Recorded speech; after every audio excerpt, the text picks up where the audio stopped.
চট্টগ্রামে দিনে দুপুরে অভিজাত শপিং মলে হানা দিল সংঘবদ্ধ চোরের দল। দোকানের তালা কেটে হাতিয়ে নিয়েছে 103টি স্মার্টফোন ও নগদ 2.5 লাখ টাকা। ঘটনার পর আতঙ্কে অন্য দোকান মালিকরা। মার্কেটের নিরাপত্তার ত্রুটিকে দুষছেন তারা। চট্টগ্রাম মহানগরীর বহদ্দারহাটে Finlay South City Centre shopping মলের ৫ম তলায় এই মোবাইলের দোকানের তালা কেটে ভেতরে ঢুকে চোরের দল। 103টি স্মার্টফোন ও নগদ 2,50,000 টাকা ব্যাগে ভরে নিয়ে যায় তারা। বাইরে পাহারায় ছিল আরো কয়েকজন। মঙ্গলবারে আমাদের এখানে দুই দোকানে মালিক সাহেব থাকবে, পূর্ব পরিকল্পিত, জানাশোনা মানুষে কোশ্চেন মতো লাগছে, পূর্ব পরিকল্পিত, ওরা জেনে শুনেই আসছে। মার্কেটের গাফলতি, সিকিউরিটির গাফলতি। মার্কেট যদি সিকিউরিটিকে ফোর্স করতো তাহলে সিকিউরিটি হয়তো এগুলোর সাথে দেখতো আর এগুলো প্রবলেম হতো না।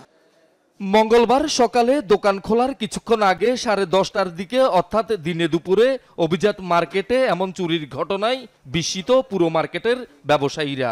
মার্কেটের ত্রুটিপূর্ণ নিরাপত্তা ব্যবস্থাকে দুষছেন তারা। সিকিউরিটি লাগবে, মার্কেট চলাকালীনও সিকিউরিটি দরকার আমাদের, কারণ ইনসিডেন্ট এটা হচ্ছে ওপেন ডাকাতি হইতে পারে আমাদের সাথে। এত বড় প্রপার্টিস আমরা এত বড় একটা ঘটনাটা আসলে এক্সপেক্ট করতে পারি না আমরা। প্রত্যেকটা মোবাইল ফোনে দেখেন আমাদের কোটি টাকার উপরে প্রোডাক্ট থাকে, সর্বোচ্চ সিকিউরিটি আমাদের দরকার। কিন্তু এখানে আপনি যদি হিসাব করে দেখেন ফোনের সিকিউরিটির আমরা ওদের কাছে কোনো আস্থায় আনতে পারতেছি না। ওদের গাফিলতি আছে, অবশ্যই সিকিউরিটি গাফিলতি আছে। নাহলে দিনে দুপুরে 10:30 বাজে ক্যামেরা দোকান চুরি হয়।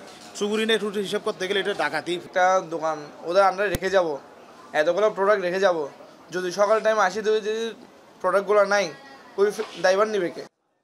ঘটনা তদন্তে 8 সদস্যের কমিটি গঠন করেছে দোকান মালিক সমিতি। আমরা 8 সদস্যের একটা কমিটি গঠন করছি।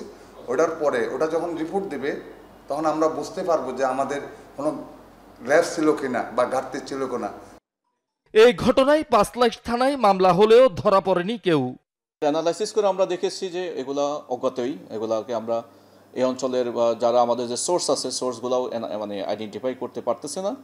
তো বাট আমাদের আইডেন্টিফিকেশন এবং এদেরকে ধরার জন্য আমাদের চেষ্টা অব্যাহত আছে। ইনশাআল্লাহ আমরা আত্মবিশ্বাসী যে আমরা ধরতে পারবো।